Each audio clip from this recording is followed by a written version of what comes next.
नमस्कार. आज आपण 11व्या श्लोकाचा अर्थ जाणून घेणार आहोत.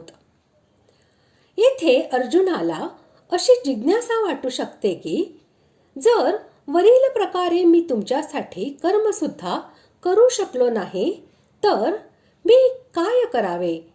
यावर ते म्हणतात, श्लोक 11.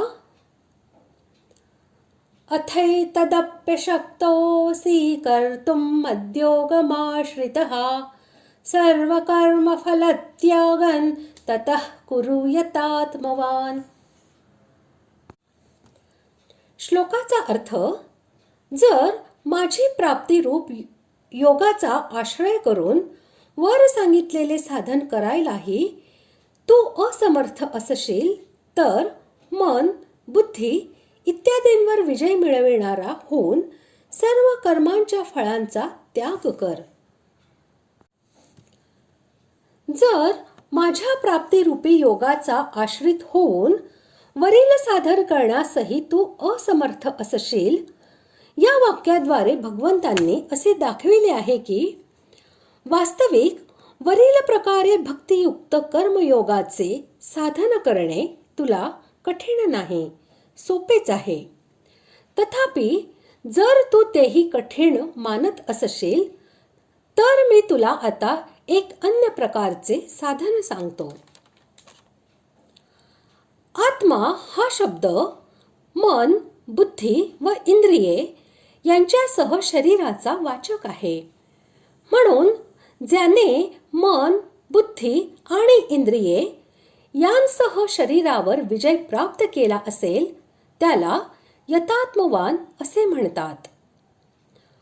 मन आणि इंद्रिये इत्यादी जर स्वाधीन होत नसतील तर ती मनुष्याला जबरदस्तीने भोगांमध्ये गुरफटून टाकतात आणि असे झाल्यावर सर्व कर्मांच्या फलरूपी भोगांची कामना आणि आसक्ती यांचा त्याग होऊ शकत नाही.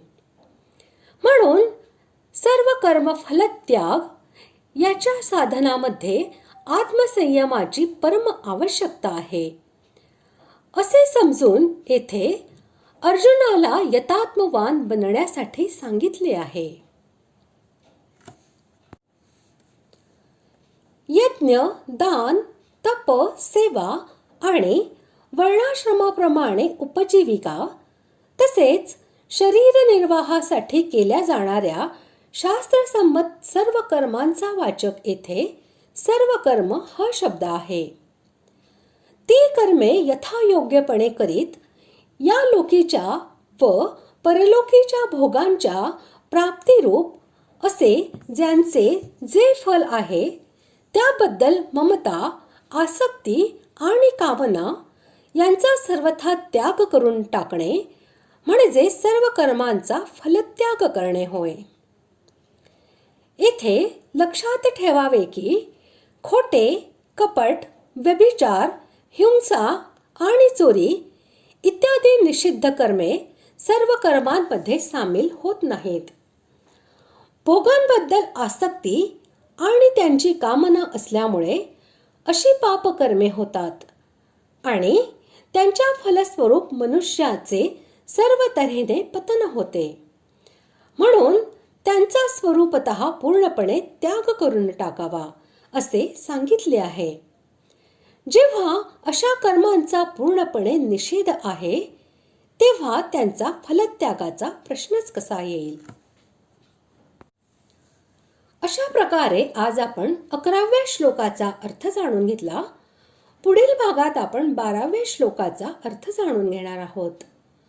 धन्यवाद.